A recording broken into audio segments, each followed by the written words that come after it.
A todos y todas, muy buenas tardes.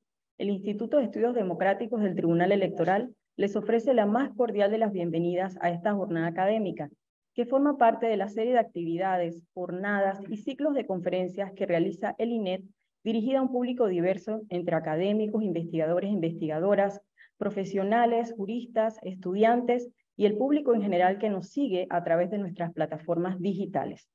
De manera muy especial, saludamos y agradecemos la participación de nuestras expositoras de esta tarde, las doctoras María Inés Tula, de Argentina, Michelle Taylor, de Estados Unidos, y Aide Méndez Illueca, de Panamá.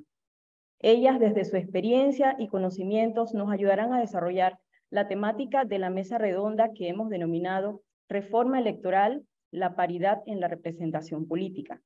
Tema siempre presente en la agenda social y política para el fortalecimiento y consolidación de la democracia panameña. También aprovecho para mencionar que este mes de mayo celebramos los aportes de los grupos afrodescendientes y afropanameños en Panamá. El programa propuesto para esta tarde inicia con la presentación de nuestras invitadas, quienes tendrán un espacio de 15 minutos para su exposición. Luego de la participación de cada una de ellas, tendremos espacio para preguntas y respuestas con el público que nos harán llegar a través de nuestras plataformas de Zoom y de YouTube. En estos momentos es un gusto y un verdadero honor contar con la participación de la profesora María Inés Tula, quien es doctora en Derecho por la Facultad de Derecho de la Universidad de Buenos Aires. Es magíster en Ciencia Política por la Universidad Nacional de San Martín y licenciada en Ciencia Política por la Universidad de Buenos Aires. Además, es profesora asociada concursada en la Universidad de Buenos Aires e investigadora adjunta del Consejo Nacional de Investigaciones Científicas y Técnicas. Directora de la Maestría de Gobierno de la Facultad de Ciencias Sociales de la Universidad de Buenos Aires, secretaria general de la Sociedad Argentina de Análisis Político y representante por Argentina ante el Comité Ejecutivo de la Asociación Latinoamericana de Ciencia Política, ALACIP. Tiene numerosas publicaciones, tanto nacionales como internacionales, sobre temas de su especialidad, los que giran en torno a temas como elecciones, partidos políticos, reforma política, participación política de las mujeres y aplicación de nuevas tecnologías en los procesos electorales. Formó parte del equipo regional de ONU Mujeres para la redacción de la norma marco para la consolidación de una democracia paritaria, aprobada por el Parlatino en 2015, y del protocolo modelo para partidos políticos de la CIM-OEA en 2019. Realizó estancias de investigación en la Universidad de Florencia, Italia, y en las universidades españolas de Salamanca y Complutense de Madrid. Ha trabajado como asesora legislativa en la Comisión de Reforma del Estado y Reforma Política del Senado en la provincia de Buenos Aires y como consultora en organizaciones de la sociedad civil y organismos nacionales de Argentina, como la Cámara Nacional Electoral, la Subsecretaría de Reforma Política de la Nación y la Subsecretaría de Reforma Política y Asuntos Legislativos de la Ciudad de Buenos Aires. También para organismos internacionales como la Comisión Interamericana de la Mujer de la Organización de Estados Americanos, CIM-OEA, IDEA Internacional, ONU Mujeres, el Programa de las Naciones Unidas para el Desarrollo y el Departamento de Cooperación y Observación Electoral de la OEA. Adelante, le damos la bienvenida a la doctora María Inés Tula. Bueno, muchas gracias. Buenas tardes. Acá por lo menos en Argentina son las 4 de la tarde. Buenas tardes a todas y todos que nos están escuchando. Un gusto muy grande poder compartir esta mesa redonda con ustedes, con el tribunal y también con las queridas colegas Michelle Taylor y Aide Méndez, con quienes formaremos parte de este debate en conjunto sobre el camino hacia la paridad, ¿no? La reforma política hacia la paridad. Bueno, yo vengo de un país, Argentina, que fue el primer país en incorporar una cuota legal de género, un cupo de género en los 90. Y para esto me parece importante hacer un balance de cómo fue que se incorporó esa ley de cuotas, esa ley de cupo en Argentina, cómo fue que después se llevó adelante un proceso de reforma hacia una ley de paridad, y cómo se hace para coordinar una ley de paridad en un proceso de selección de candidaturas abierto, con una ley de paridad también en elecciones generales. Es decir, en Argentina hoy se tiene que votar con listas paritarias en los procesos de selección de candidaturas, y de ese proceso de selección de candidaturas tiene que salir una única lista que tiene que cumplir los requisitos de paridad con secuencialidad y un 50% de mujeres. Si quieren, entonces vamos a tratar de dividir esta exposición en una idea que vaya por balance, un balance sobre cómo ha sido la cuestión, cuáles han sido los logros durante este tiempo. Este año en Argentina se cumplen 40 años de democracia, desde 1983, que se inicia ese proceso democrático. Estamos festejando todos estos logros que se han hecho con la democracia, y entre ellos la participación política de las mujeres y su acceso a la representación. Y por último, desafíos. ¿Cuáles son los desafíos que están pendientes aún hoy en este proceso de avances de las mujeres, ¿no? Entonces decíamos que en principio un balance. Los 90 son años en donde se registran índices con muy baja participación de mujeres en el mundo, un 4%, y eso es un llamado de atención básicamente a las organizaciones internacionales y también a las autoridades en el mundo. ¿Qué pasa en esos órganos de representación, esos congresos, legislaturas, parlamentos, en donde no hay prácticamente mujeres? Teniendo presente también que en numerosos casos en aquellas sociedades que son más bien fragmentadas, en estas sociedades que son diversas y no de carácter homogéneo, las instituciones armaron reglas para poder incluirlas. Por lo tanto, se daba esta paradoja, que había reglas que permitían el acceso de minorías, como podríamos decir, étnicas, afrodescendientes, religiosas, pero no existía el mismo correlato respecto de las mujeres, salvo algunas excepciones en algunos partidos europeos y también en Argentina en los años 50, en el Partido Justicialista, bajo el liderazgo de Eva Perón. Salvo esas excepciones donde había cuotas partidarias para las mujeres, no existían otro tipo de posibilidad de acceso de las mujeres, en donde ya tendríamos que discutir el concepto de minoría, ¿no? Porque, digamos, hacia los 90, los datos que nos surgen de los padrones de afiliación de partidarios, básicamente en Argentina, y de los padrones electorales en sí, nos muestran que está muy, muy parejo, ¿no? Somos el 50%, y responde entonces esta idea de equidad, esta idea de un mismo porcentual, responde entonces una idea de la igualdad, ¿no? De generar una especie de equilibrio. Para llegar a esto, entonces, estos organismos internacionales, ONU Mujeres, CEPAL, OEA, PNUD, se ponen a trabajar, y básicamente dentro de los que son pilares en los avances de las mujeres, como son la CEDAW y la Convención de Belén do Pará más adelante, en promover el acceso de las mujeres a través de acciones afirmativas. Argentina entonces fue el primer país que logra concretar, si bien existían proyectos en otros países de América Latina, Argentina logra sancionar esta ley en el año 1991, con primera aplicación práctica en 1993. Y los resultados en Argentina fueron bastante elocuentes. En un primer momento, en la Cámara de Diputados, en 1991 teníamos un 6% de representación de mujeres, y luego de la ley de cuotas que se sanciona, aumenta drásticamente a un 20, 28, 30, hasta llegar en 2017 a un 38%. pasamos entonces desde 1991 a un 6%, a 2017 a un 38%. Fue un crecimiento cuantitativo grande, que se trasladó también, ese avance de las mujeres se trasladó también a los proyectos que se presentaron durante esa época. Por lo tanto, si hay algo que se puede demostrar empíricamente y objetivamente, es que la mayor participación de mujeres diversificó la agenda parlamentaria, promoviendo proyectos con temas que les son propios de las mujeres.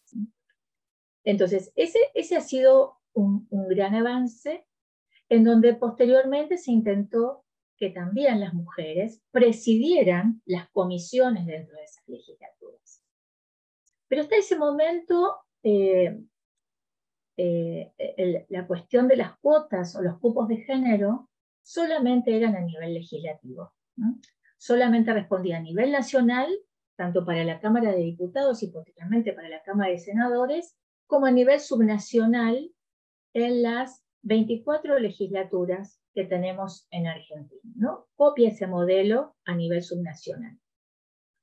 Esta ley era una ley que tenía dos cuestiones importantes.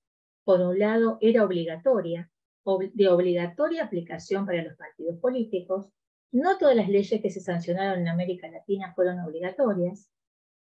Y tenía un 30% como mínimo. Había una palabrita que era como mínimo, que era muy importante esa palabra, porque implicaba que era un piso sobre el cual se iba a ir trabajando progresivamente en los partidos políticos hasta llegar a un 50%. Entonces, ese 30% no respondió a ningún parámetro de la sociedad, ¿sí? Ese porcentaje fue un porcentaje que se acordó arbitrariamente al momento de sancionar esa ley, ¿sí? Que era lo que los partidos estaban dispuestos a cederles a las mujeres con esa ley que se hacía obligatoria. ¿Qué es lo que ocurrió? Que si bien nosotros podemos decir que en Argentina ha sido una aplicación exitosa, porque hemos pasado de un 6% a un 38% en la Cámara de Diputados, ¿qué es lo que veíamos a través de las investigaciones? Porque esto es una cuestión política que empieza a cobrar relevancia en la academia a través de trabajos de investigación que empiezan a dar cuenta de todos estos cambios. Lo que veíamos nosotras, y particularmente en algunos trabajos que realizamos con Nelly D'Argenti, es que los partidos políticos, cualquiera fuera el corte ideológico que tuviera en Argentina, tenían un comportamiento que denominamos burocrático y minimalista, que era poner a las mujeres en el mínimo lugar que les correspondía obligatoriamente por la ley, como si fuera un patrón de conducta. La configuración de género que adoptaron las listas fue hombre, hombre, mujer. La mujer en un tercer lugar, como decimos nosotros, en un cómodo tercer lugar, y eso fue un patrón de comportamiento que se generó como obligatorio. Y salvo excepciones, salvo la formación de algunos partidos de carácter feminista, el resto fue, todos los partidos respetaron a rajatabla esa configuración de género, que implicaba poner el mínimo del 30% y no aumentar ese porcentaje. Y así llegamos hasta 2017. Entonces, cuando veíamos que ese crecimiento no iba a ser sostenido, ¿por qué? Porque había una limitación que estaba dada por los partidos políticos al momento de organización de las listas. Las mujeres siempre iban en el tercer lugar. Entonces, este porcentaje, este 38%, en una geografía como Argentina, que nosotros elegimos diputados por distritos que son plurinominales variables, hay distritos que son muy pequeños, y por lo tanto, si las mujeres están en un tercer lugar, no tienen posibilidades nunca de salir por ese distrito. Entonces era imposible poder aumentar ese porcentaje y lograr un equilibrio en la Cámara de Diputados. Entonces un grupo de mujeres de un trazado de todos los partidos políticos. Se reúnen en 2017 y exigen en el marco de un proyecto de reforma política la aplicación de una ley de paridad. Esta ley de paridad, que se termina sancionando en 2017, incorpora entonces un concepto de horizontal, de paridad vertical, ¿no? Alternancia y secuencialidad, 1 a 1, sin importar quién encabece, y un 50%.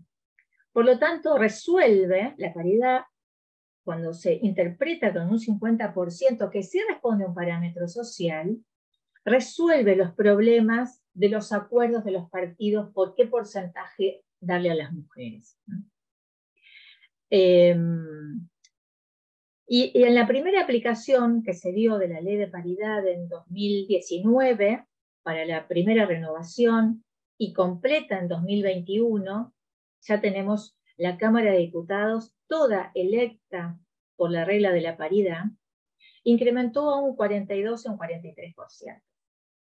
Ahora, ¿por qué no llegamos a ese 50%? Teniendo entonces una ley de paridad. Y esto es porque decíamos anteriormente, porque en nuestra geografía tenemos distritos que son plurinominales, pequeños, en donde si los encabezamientos son de varones y en donde además hay fragmentación del sistema de partidos y dispersión electoral, únicamente tienen posibilidades de entrar los hombres.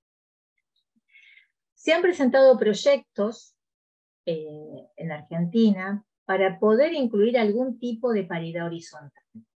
Que la paridad horizontal implica entonces lograr un equilibrio regional para precisamente poder incluir mujeres encabezando listas, compartiendo también esos espacios de poder en la organización de las listas. Esos son proyectos que todavía están, que no han sido sancionados a nivel nacional.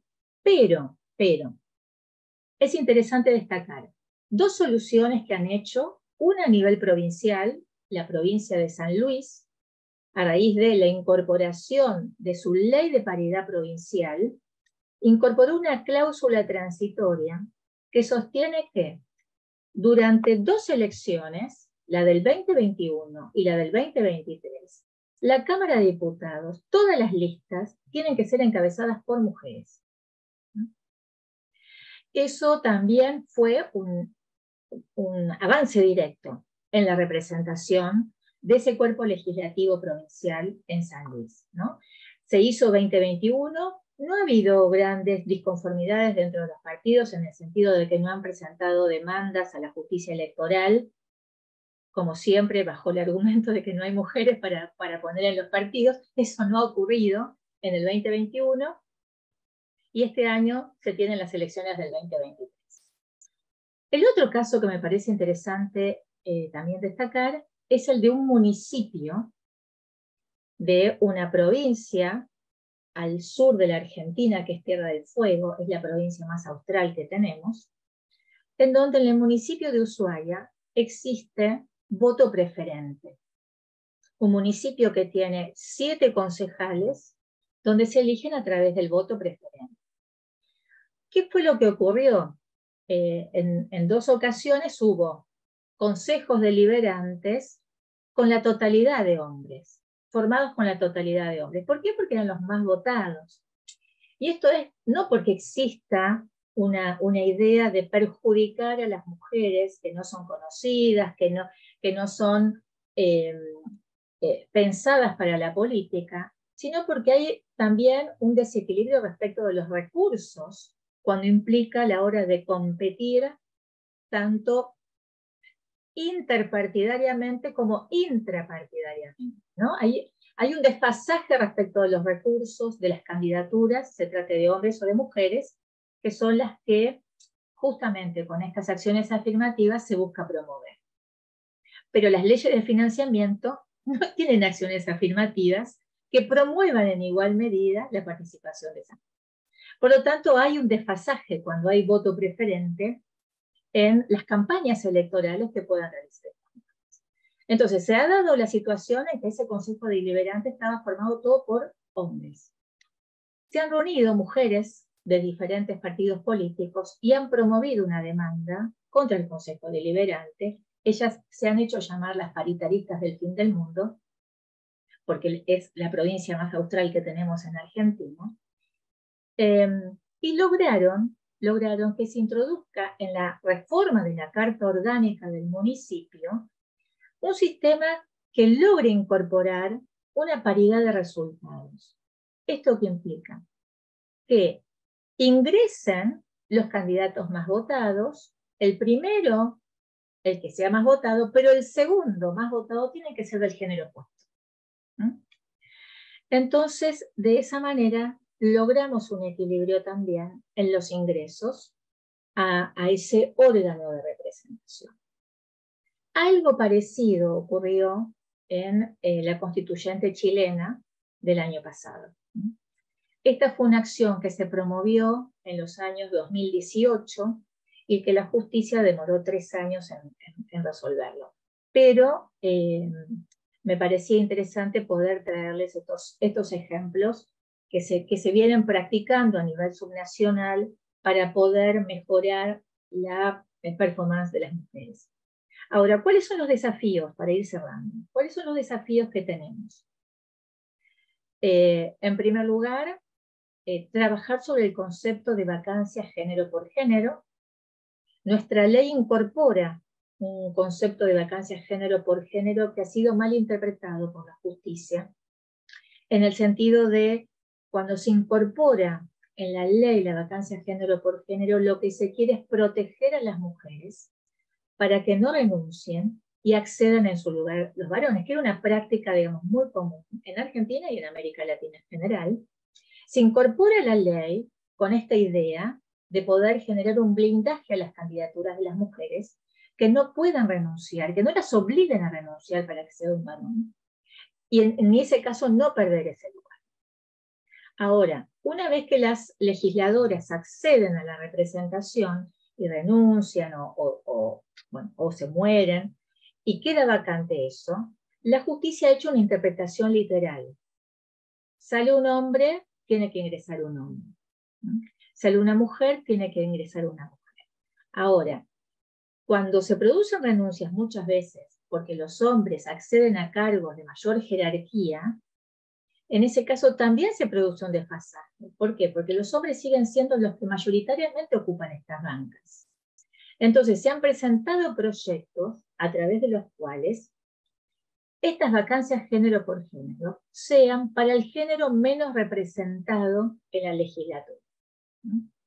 Cuestión que si se produce una vacante, quien ingrese tiene que ser alguien del género que está menos representado al momento que se produce esa vacante. Digamos, todos estos son algunos tipos de equilibrios que se están tratando de buscar a partir de algunas reformas, algunos casos que se vienen haciendo. Y por supuesto nos quedan como tarea pendiente 2 cuestiones. Lograr la paridad en la justicia y lograr también la paridad en los ejecutivos.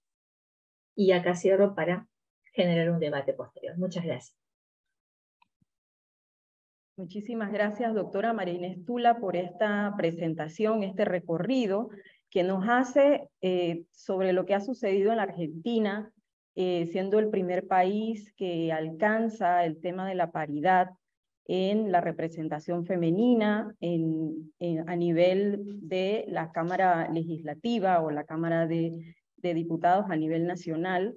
Y esto, pues también algunas de los comentarios que me quedan o las reflexiones que me quedan a partir de su presentación, por ejemplo, el tema de la obligatoriedad de los partidos políticos para cumplir con esta ley de cuotas en un principio y luego la paridad, y cómo también el sistema electoral, las circunscripciones electorales, cómo influyen también el tema de que las mujeres sean elegidas, y sobre todo los desafíos también que quedan aún pendientes, que creo que son los desafíos que también tenemos en Panamá para poder alcanzar esa mayor representación femenina.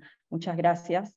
En este momento vamos a continuar con nuestro programa y la segunda panelista de esta tarde, a quien queremos darle también la más cordial bienvenida, la doctora Aide Méndez Illueca, quien cuenta con doctorado en Derecho Summa Cum Laude, es especialista en género y derechos humanos y es docente universitaria, columnista de La Estrella de Panamá, conferencista activa y consultora para organismos nacionales e internacionales.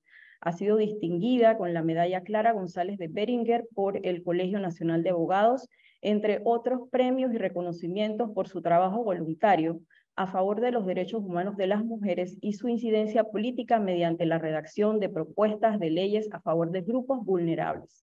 Es escritora, novelista y autora de obras jurídicas, artículos y ensayos, entre las que figuran el derecho constitucional en Panamá, balance y perspectivas, con el texto La Constitución Panameña y los Derechos de las Mujeres, en 2023, Pensamiento Crítico para el Panamá de Hoy, aún inédito, Mariposas y Traiciones, novela, en 2021, 3 ediciones de la recopilación de la legislación relativa a las mujeres, año 2016-2019, Jorge Illueca, Guardián de la Soberanía, en Protagonistas del siglo XX panameño, en 2015, Mujer, Justicia y Perspectiva de Género, en 2008, y ha sido coautora de Acoso Sexual, un problema laboral, en 2012, y Agenda de Mujeres, en 2007. Le damos la bienvenida, doctora Méndez Illueca.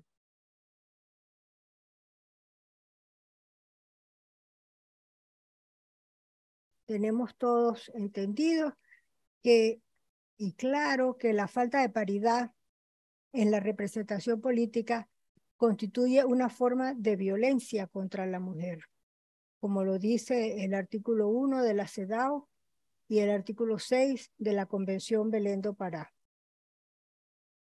Y en seguimiento de esto, tenemos también en Panamá la Ley 82 de 2013 contra la violencia hacia la mujer, que describe específicamente la violencia política, y la Ley 184 de 2020 de violencia política específicamente. Ambas establecen la falta de paridad como un tipo de violencia contra la mujer. Según la CEPAL, los países de América Latina cuentan con una participación política de mujeres en sus parlamentos que varía del 11.5 al 46%. En Panamá tenemos todavía 22.5% de mujeres, por lo menos en la Asamblea Nacional, quedando por detrás de Trinidad y Tobago, Jamaica y República Dominicana.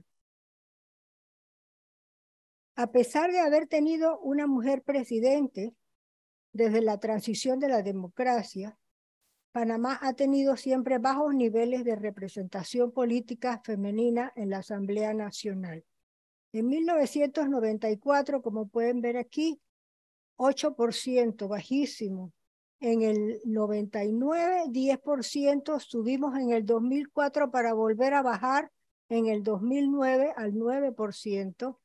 En el 2014, 18.31%, y actualmente tenemos, como dije, 22.5%.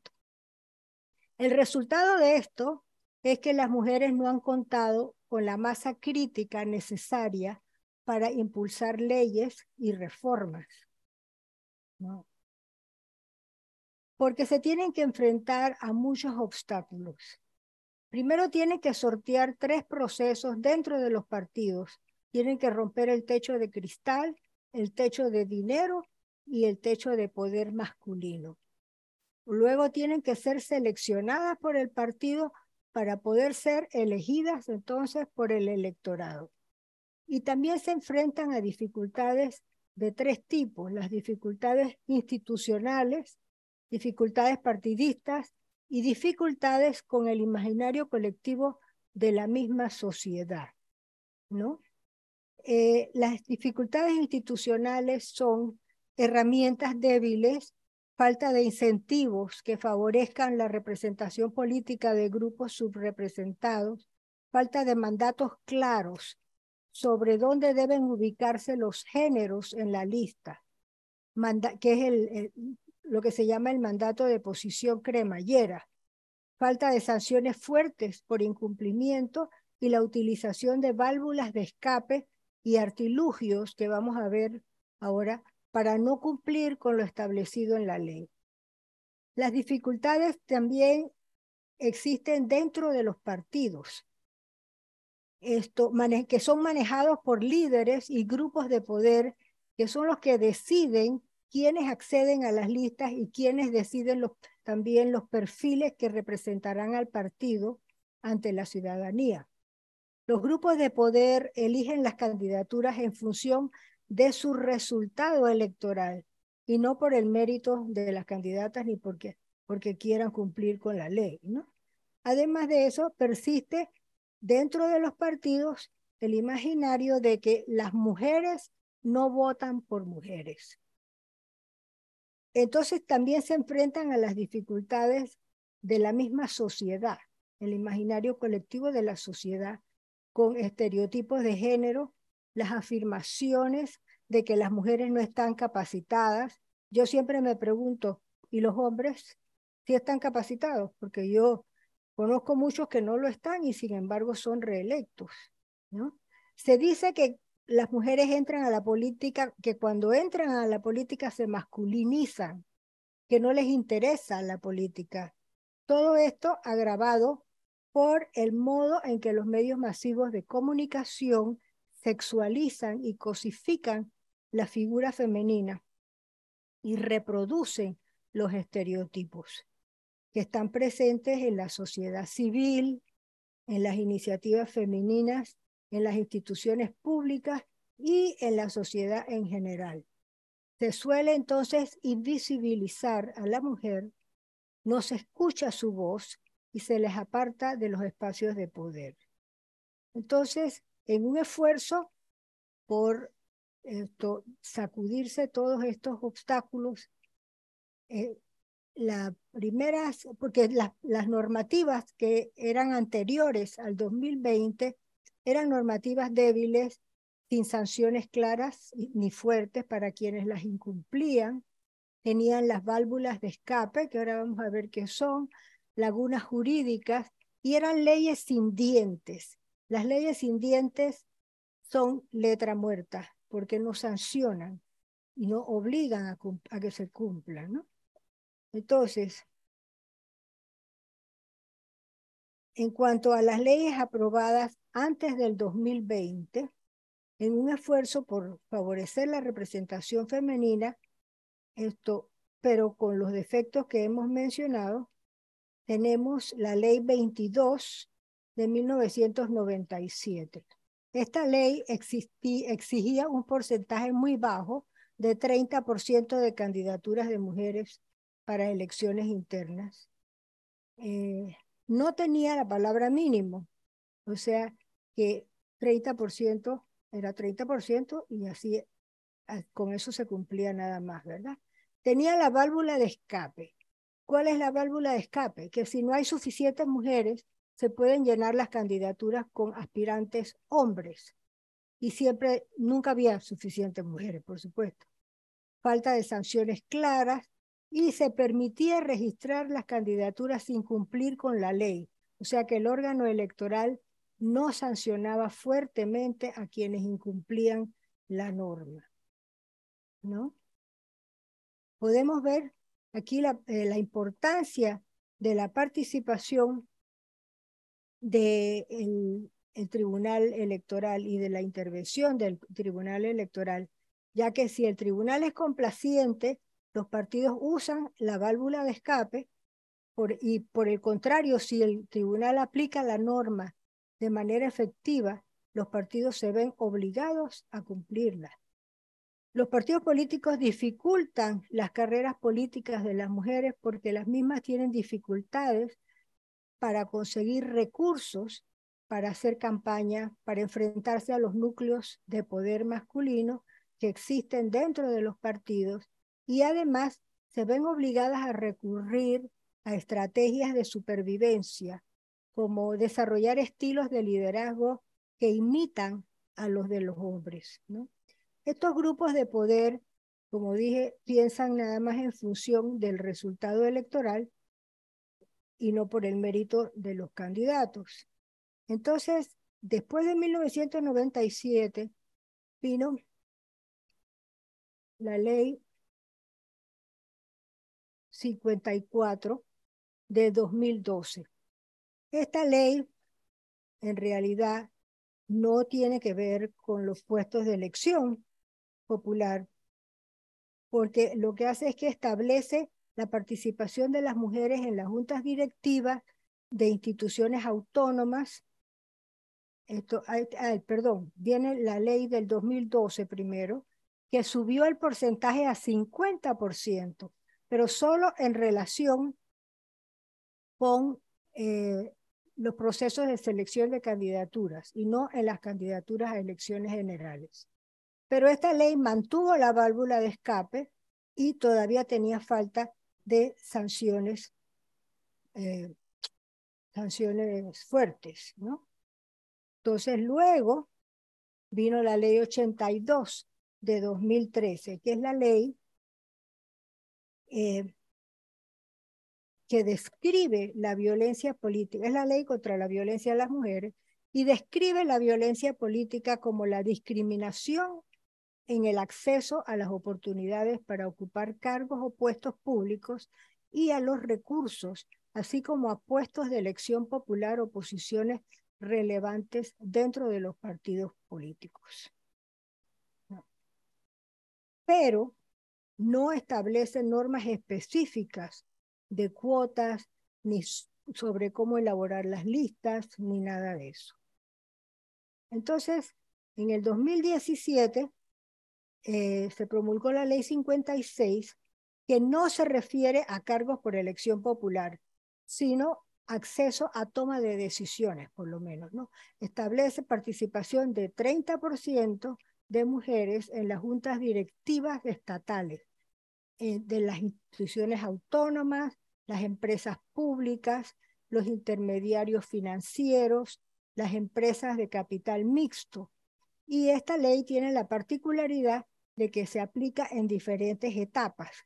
Por ejemplo, un 10% de participación de mujeres en la junta directiva al cumplirse un año de su sanción. Un 20% a los 2 años de su vigencia y finalmente llegar al 30% de allí en adelante, o sea, a partir del 2019. Las juntas directivas cuyos puestos sean conformados por las autoridades mismas del Estado están exceptuadas de esta norma. Es bien importante monitorear el cumplimiento de esta ley para asegurar su efectividad y ojalá se pudiera entonces subir también el porcentaje, ¿verdad? El Tribunal Electoral reglamenta el Código Electoral un año antes de cada elección. En abril de 2018 se aprobó el artículo que exigía el 50% para las postulaciones dentro de los partidos políticos y las listas que no cumplían debían ser rechazadas. No obstante, 20 días después, en mayo, contrario al mandato de la Ley 54 de 2012, eliminaron estas normas. Esto provocó una protesta del Foro de Mujeres de Partidos Políticos y otras asociaciones del movimiento feminista que acudieron al tribunal vestidas de negro a protestar. Se logró que el tribunal incluyera otra vez el artículo, pero ya se había influido en los términos para presentar las postulaciones, así que sí hizo daño de todas maneras. Lo importante de este incidente es que advirtió la posibilidad de que el tribunal podría cambiar la ley de un plumazo en detrimento de la paridad y la necesidad de que se incluyera el mandato de paridad en cualquier nueva constitución o reforma de constitución que se haga. Entonces, tenemos por último la ley 184 de 2020, que es la ley de violencia política. Esta ley establece que el Tribunal Electoral tendrá la obligación de fiscalizar cada año la implementación a lo interno de cada partido político de las medidas que se impongan para la prevención, sanción y erradicación de la violencia política contra las mujeres y aplicar las sanciones correspondientes en caso de incumplimiento de acuerdo con la normativa aplicable. Este es el artículo 10 de esta ley, y el artículo 19 lista 14 acciones, conductas u omisiones que se consideran faltas y 7 en el artículo 20 que se consideran delitos, que les serán aplicables las sanciones establecidas en la legislación penal vigente. Esperamos entonces que con esta nueva ley haya más paridad en las próximas elecciones, aunque consideramos que la paridad y equidad de género debe incluirse en la Constitución. Tenemos propuestas tomando en cuenta las dificultades para llegar a una verdadera paridad en la representación política. Frydenberg y Brown han hecho las siguientes propuestas de reformas electorales para llegar a una democracia paritaria. En las primarias, circuitos plurinominales, 2 boletas, una para candidatas y otras para candidatos. 2 votos por elector, 1 por cada boleta.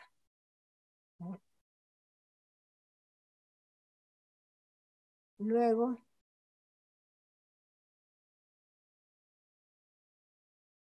en las circunscripciones uninominales, el sexo del candidato o candidata principal no debe coincidir con el de su suplente. En cuanto al diseño de las listas, se debe diseñar la lista iniciándola con la persona más votada de las 2 listas y se continúa con el siguiente más votado del otro sexo hasta conformar lo que se llama la cremallera, ¿no? También hay que establecer sanciones fuertes, eliminar las válvulas de escape, incremento del financiamiento público para publicidad y formación de candidatas, monitoreo de la cobertura de los medios masivos de comunicación y fiscalización activa de los recursos. Y yo agregaría elevar el principio de equidad de género y paridad política a nivel constitucional para la incorporación de más mujeres en los diferentes espacios de poder y toma de decisión con perspectiva de igualdad de derechos. Porque, según Frydenberg, es imposible el ejercicio pleno de la democracia sin mujeres. Muchas gracias.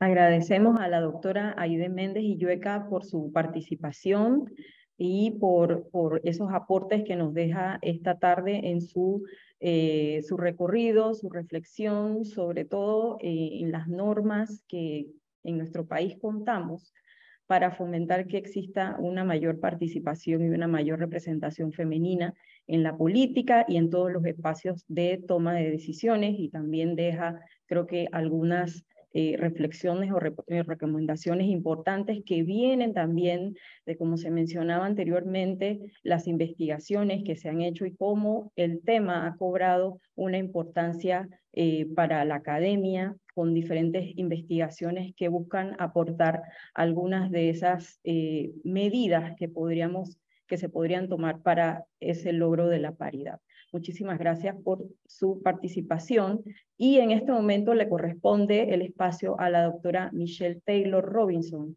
a quien saludamos cordialmente, y ella es catedrática en Ciencia Política de la Universidad de Texas A&M. Recibió su doctorado en Ciencias Políticas de Rice University en 1990. Sus investigaciones se enfocan en la representación de grupos en regímenes democráticos y en particular en los incentivos o la falta de ellos para que los funcionarios con cargos de elección popular representen a las mujeres y a personas de escasos recursos, así como los incentivos o barreras para la incorporación de las mujeres en el gobierno. Más recientemente, su trabajo se encuentra en el área de política de género y reconocido con el Premio del Logro Destacado Profesional 2021-2022 de la bancada femenina de la Asociación Midwest de Ciencia Política, y en 2019 recibe una beca de especialista Fulbright para trabajar con el proyecto de élites parlamentarias de la Universidad de Salamanca, España, y para ser consejera sobre incorporación política de mujeres en sus encuestas a diputados y diputadas en Latinoamérica. También recibió una beca de la Fundación Nacional de Ciencia en Estados Unidos para un estudio experimental multinacional de actitudes sobre mujeres en gobierno y liderazgo 2016-2018, junto con Nehemia Jeva, cuyo producto será el volumen, o fue el volumen, The Image of Gender and Political Leadership de Oxford University Press en 2023. Sus investigaciones sobre política de género incluyen 2 volúmenes adicionales publicados por Oxford University Press y artículos en la American Journal of Political Science, Journal of Politics, Political Research Quarterly, Politics and Gender. Adelante, bienvenida a la doctora Taylor Robinson. Muchísimas gracias. Voy a ver si puedo share.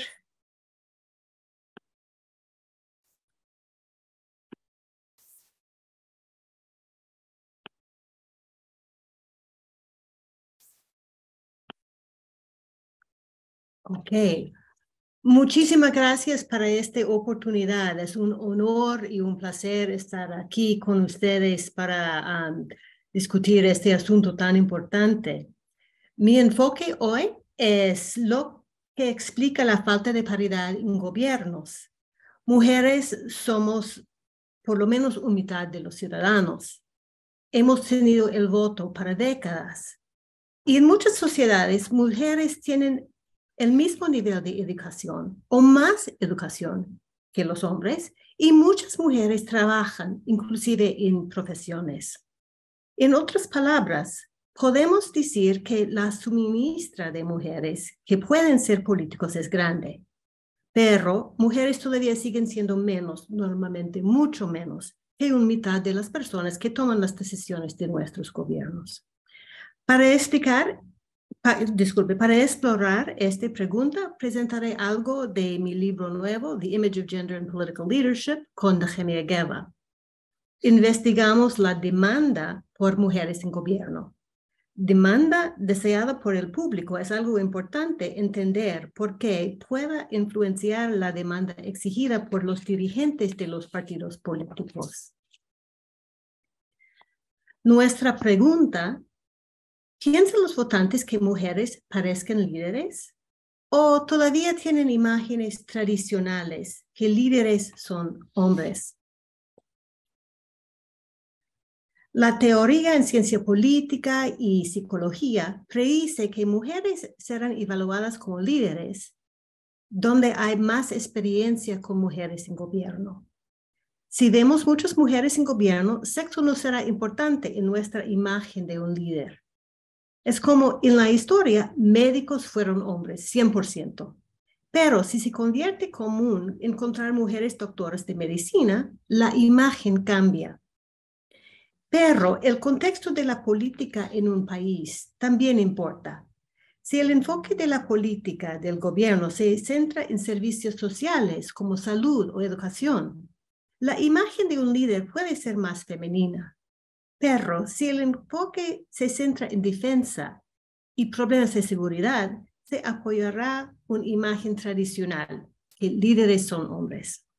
También importa el diseño de instituciones, si es un sistema presidencial o parlamentaria, si el enfoque de elecciones pone mucha atención en los candidatos o en las listas de los partidos.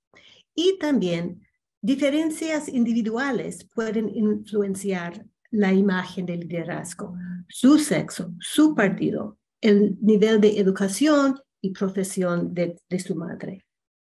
Imágenes son importantes porque de súbito votantes decidieron su voto usando estereotipos y heurísticos como el partido, sexo o raza del candidato.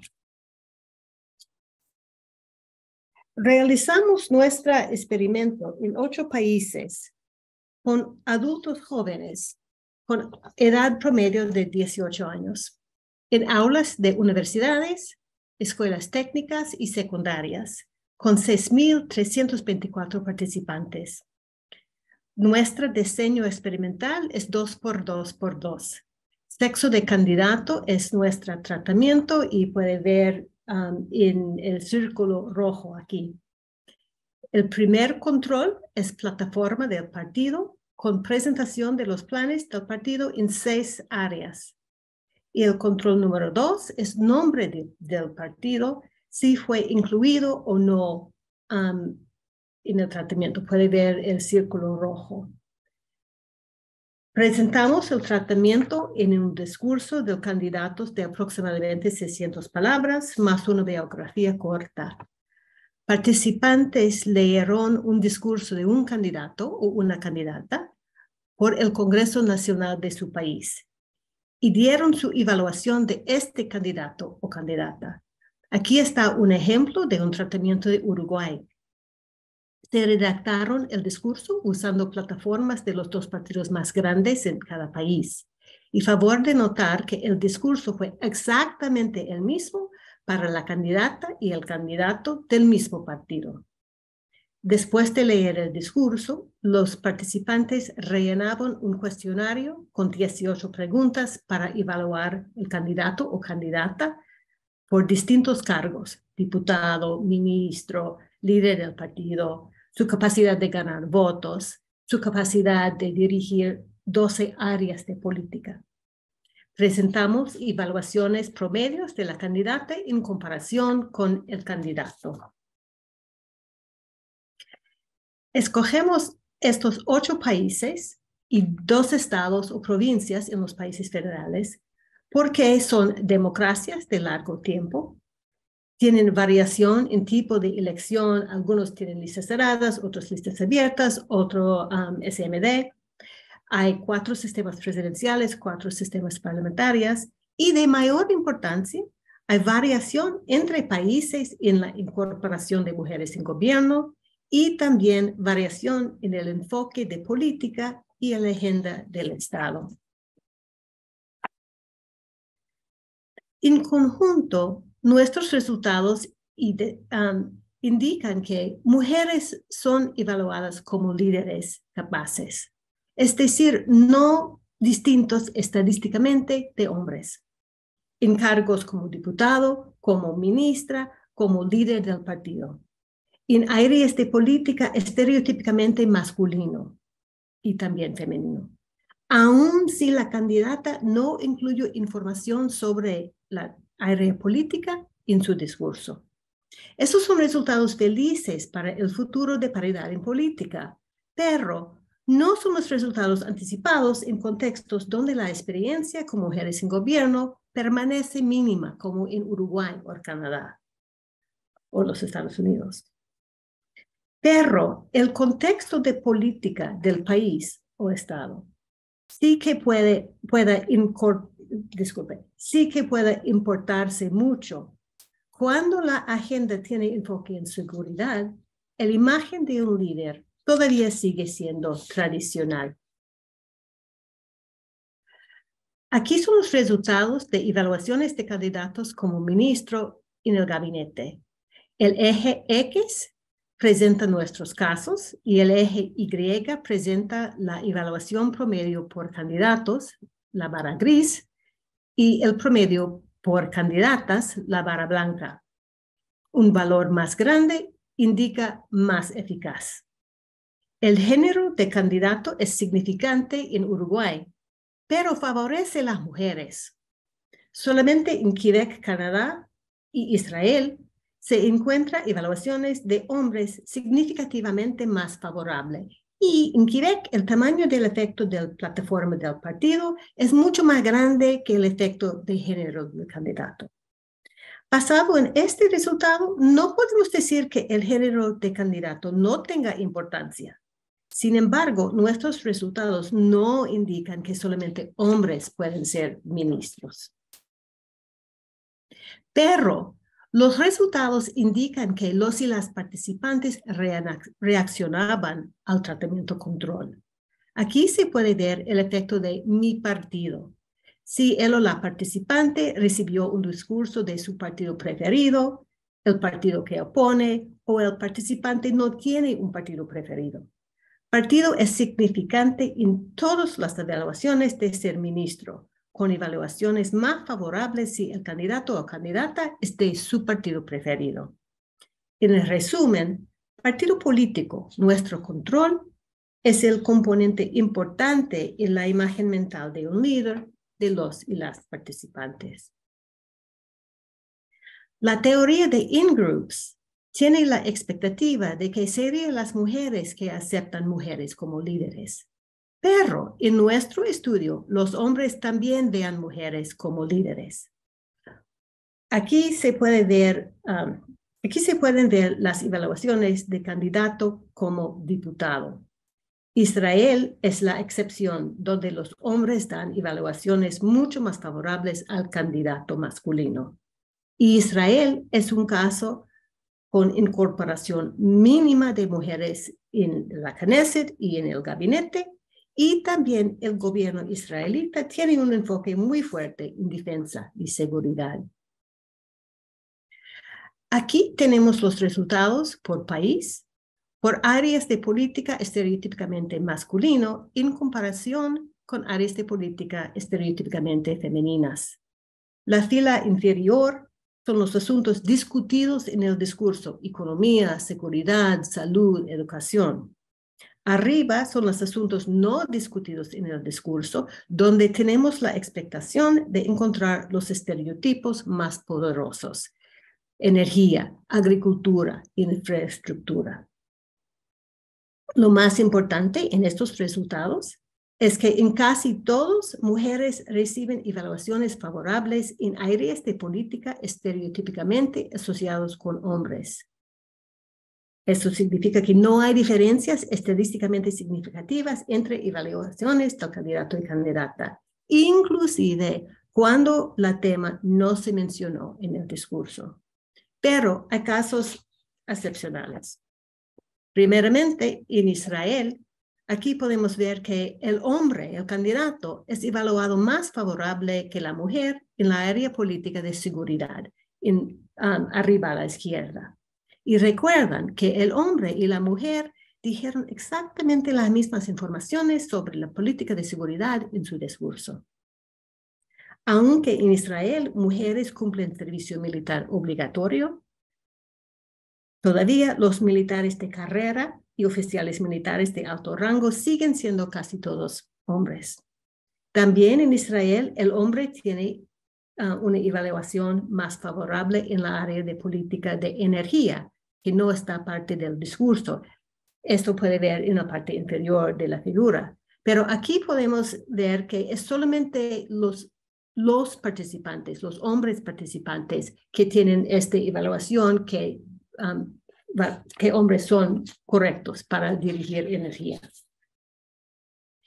Y en Texas, otra excepción, el candidato es evaluado más favorable en la área de seguridad, incluido en el discurso, y también el hombre es evaluado más favorable en el área de infraestructura, no incluido en el discurso.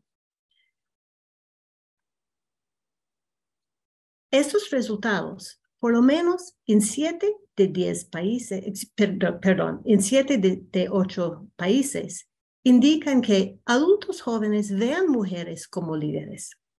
Vale la pena por los partidos políticos considerar nuestros resultados si quieren tener éxito en elecciones.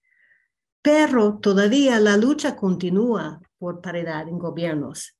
Hay desafíos, como han dicho María Inés y Heidi: reluctancia de partidos de nominar mujeres, financiamiento insuficiente por campañas de mujeres, violencia apuntando mujeres en política, cobertura mediática desigual de mujeres y hombres en campañas.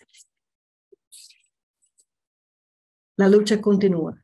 Muchísimas gracias.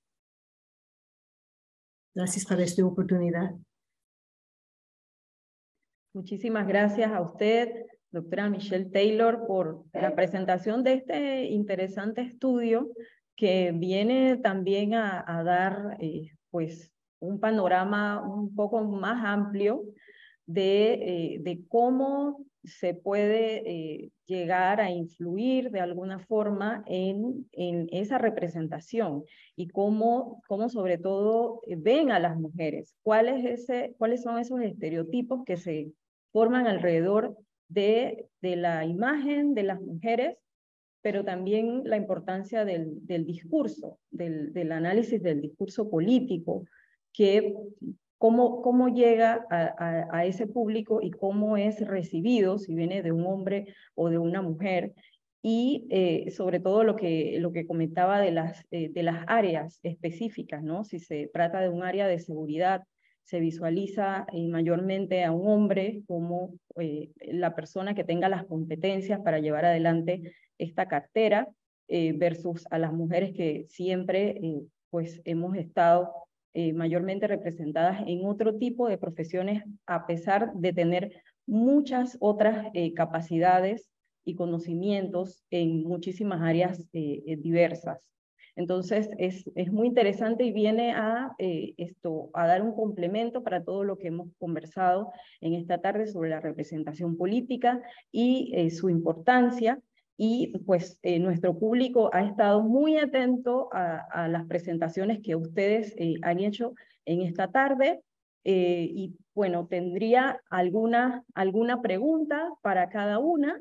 Y al final, entonces, les dejaría algunos minutos para que cada una pueda hacer un cierre de las ideas más importantes que quisieran dejarle pues a nuestra audiencia. Y esto para la doctora María Inés Tula, había mencionado como los importantes desafíos que tenía Argentina o que tiene Argentina frente a alcanzar esa paridad completa en todos los espacios de representación política. ¿Cuál considera usted de esas medidas que se están evaluando en este momento la que ve más efectiva para poder darse en un futuro próximo y que puedan ustedes ver los resultados en su país? Bueno, como les decía, es muy importante, en principio a partir de las exposiciones y del panorama también que nos brindó Michelle acerca de cómo influencia la cultura, ¿no? En la percepción que se tiene sobre las mujeres y la capacidad de poder generar un liderazgo, ¿no? Eso sigue siendo muy fuerte, porque tiene que ver con lo cultural. Las leyes acompañan a tratar de promover ese cambio, pero el peso de la cultura sigue siendo muy fuerte y hay como una lucha entre el peso de la ley y el peso de la cultura. Por eso las leyes tienen que ser obligatorias. O sea, hay una denominación que doy que son esas leyes placebo. Las leyes que son un placebo. Es decir, son leyes que nos hacen creer que se sancionan acordando los partidos políticos, lugares para las mujeres, pero que sabemos que no tienen efectos, ¿no? Es un placebo. Entonces, ¿cuáles son esas leyes placebo? Son las que no son obligatorias o son las que no rigen para las elecciones generales. Que es un poco el caso de Panamá, como bien venía contando Aide. Que son esas leyes donde sabemos que en el fondo es muy difícil generar algún tipo de impacto si no se cumplen esos requisitos. En Argentina, empezando por la ley de cuotas era obligatoria y había sanción frente a un incumplimiento. Había una necesidad de poder cumplir, pero los partidos tomaron esta dimensión minimalista. Ahora, con la ley de paridad y frente a los números que hemos tenido en las elecciones que se hicieron en 2019 y 2021, viendo que es importante los encabezamientos de lista, creo que vamos en esa dirección, en la de poder intentar que haya encabezamientos de mujeres y de varones equilibrados en los partidos políticos, y también que dentro de los órganos de representación, cuando se produzcan vacancias, estas tengan lugar en función del género menos representado. En esas dos direcciones se está trabajando ahora. No es fácil tampoco promover ese cambio, pero hemos tenido mucho éxito, por ejemplo, en incorporar la ley de paridad para la oferta en los procesos de selección de candidaturas y que de esa interna saliera una única lista paritaria. Para esto los partidos y las alianzas que se forman acuerdan una distribución que no la exige la ley, sino cada partido decide cómo es esa distribución interna que se hace en función de los votos que saca, pero es posible la convivencia de un proceso de selección de candidaturas paritario y una única lista en la elección general que responda también a la paridad, producto de ese proceso de selección de candidaturas. En este caso, Argentina entonces demuestra que eso es posible. Se requiere del acuerdo de los partidos políticos, como bien decía Michelle, que son la puerta para poder darle lugar a las mujeres y que se cambie esos estereotipos respecto de los lugares que tienen las mujeres. Pero no nos olvidemos que también es importante el papel de la justicia, que son los garantes del cumplimiento de estas leyes, ¿no? Y que no siempre han estado trabajando en esa dirección, ¿no? Básicamente eso, muchas gracias. Muchísimas gracias por su respuesta. Y para la doctora Aide Méndez, pues podría preguntarle pues su experiencia como abogada, constitucionalista y defensora de los derechos de las mujeres. ¿Cuál sería ese camino pues que tendríamos que tomar para poder lograr que el principio de paridad llegue a ser parte de nuestra Constitución? ¿Cuáles son esos caminos que podríamos intentar para este logro? Yo creo que el secreto está, como dice Marinés, en acabar con las leyes placebo, que yo les llamo las leyes sin dientes, les llamo yo, ¿no? Hay que ser muy estricto y eso solo lo puede hacer el Tribunal Electoral. Hacer cumplir las leyes, que es parte de su gestión, ¿no? Hacer cumplir las leyes fuertemente para que se logre aplicar la norma tal que vaya con el espíritu de la norma y que se aplique el espíritu de la norma y que no se busquen válvulas de escape ni artilugios por allí de cómo salirse cómo escurrirse de la ley, ¿no?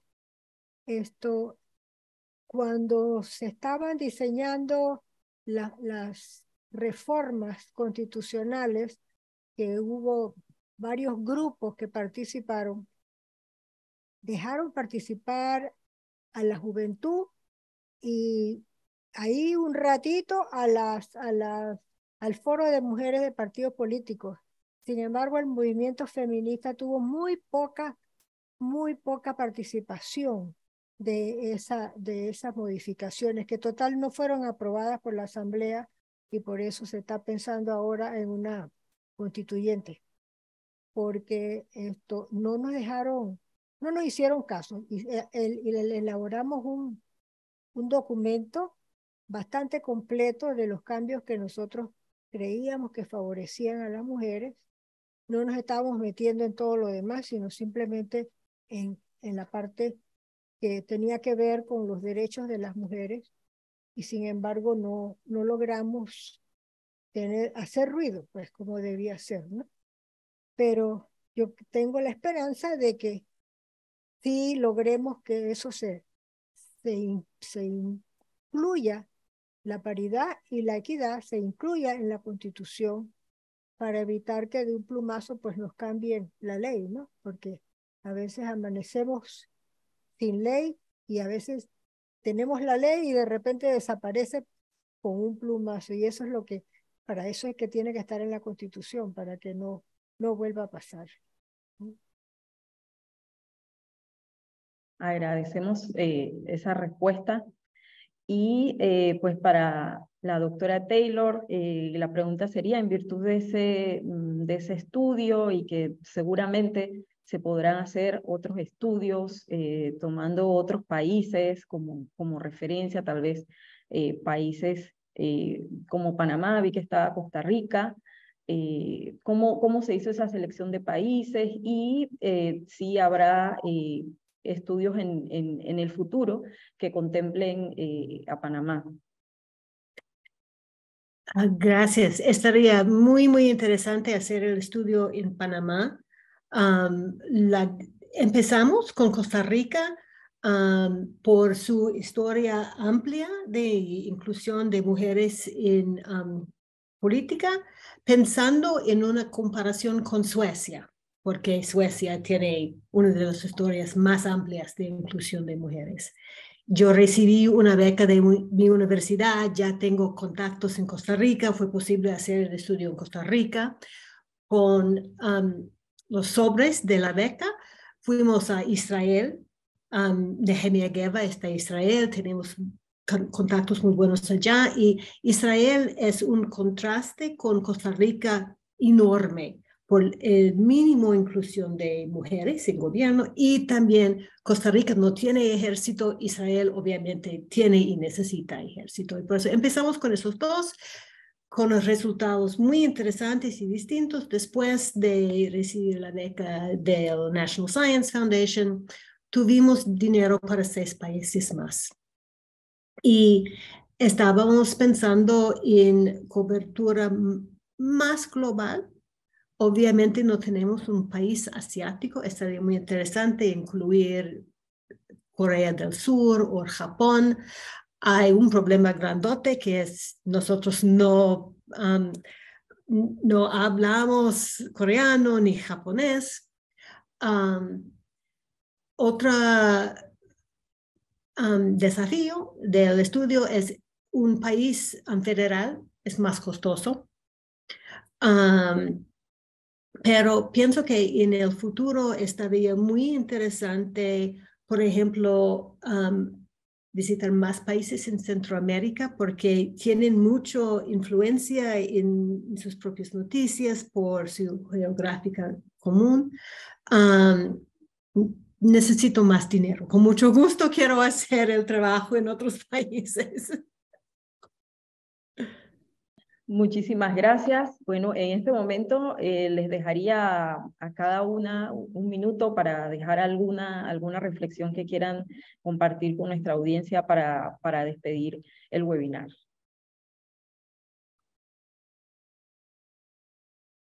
Sí, bueno, ha sido muy interesante siempre el debate sobre las acciones afirmativas, primero con las cuotas de género, ahora discutiendo la paridad. Siempre es interesante ponernos a reflexionar sobre los logros y sobre todo la cuestión de ir derribando mitos que siguen estando en la cultura de las instituciones en general, ¿no?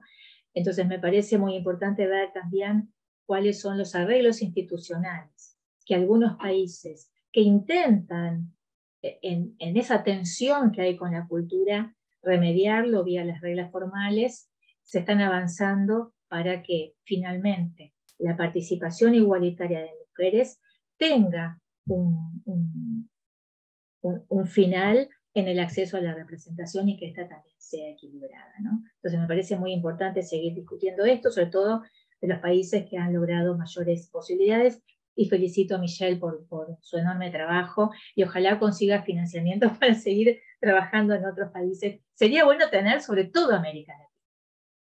Sería fantástico. Brasil, por ejemplo, que como, bueno, es federal, pero esos contrastes grandes que ofrece América Latina. Bueno, muchas gracias. Muchas gracias, doctora Aide.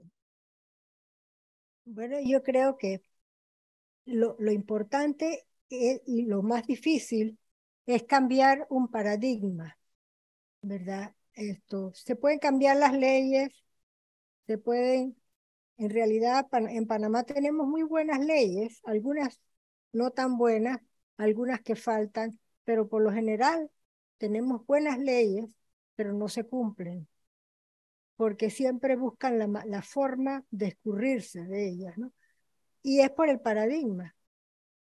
Hay que cambiar, y es lo más difícil que hay, porque la ley se puede cambiar de un plumazo, como dije, pero si no se cambia el paradigma, la forma de pensar en contra de las mujeres y de su capacidad, no lo vamos a lograr. Y esto me parece que la solución está más que nada en la capacitación, de las mujeres y de los hombres y de los jóvenes. Me llamó mucho la atención en el estudio de Michelle que la juventud por lo general está a favor de la equidad, ¿no? Y eso es una esperanza, porque siempre pensamos que se debe mejorar esa situación a medida que pasamos de generación en generación. Y así que sí, es muy agradable saber que los jóvenes están cada día más respetando a la mujer y dándole su valor, ¿verdad? Eso es parte del cambio de paradigma. Se ve que algo ha funcionado por lo menos. Sí. Excelente. Y mis pensamientos finales es que los partidos dirigidos por hombres no quieren apoyar inclusión de mujeres. Por esto necesitamos leyes, como ha dicho María Inés y Heidi, es obvio, es muy importante. Pero nuestros resultados indican que el pueblo, por lo menos el pueblo joven y urbano, porque nuestros participantes son más que todo urbanos, vean a mujeres como líderes y por eso los partidos no pueden continuar diciendo, pero nadie va a votar para mujeres. Pero otra cosa es, nuestros resultados indican que estereotipos también cambian por influencia internacional, como Chancellor Angela Merkel en Alemania, por mucho de la vida de nuestros participantes, o presidentas Bachelet, Fernández, Rousseff, para los adultos jóvenes de Uruguay. Por eso es importante también pensar en el efecto mundial para cambiar imágenes de líderes y disminuir el impacto de esta idea de personas no piensan que mujeres pueden ser líderes. Gracias. Muchísimas gracias a nuestras panelistas de lujo en esta tarde por acompañarnos. El Tribunal Electoral y el Instituto de Estudios Democráticos les agradece estos valiosos aportes y también indicarles que tienen aquí puertas abiertas para futuras actividades sobre temas relacionados a la participación política de las mujeres.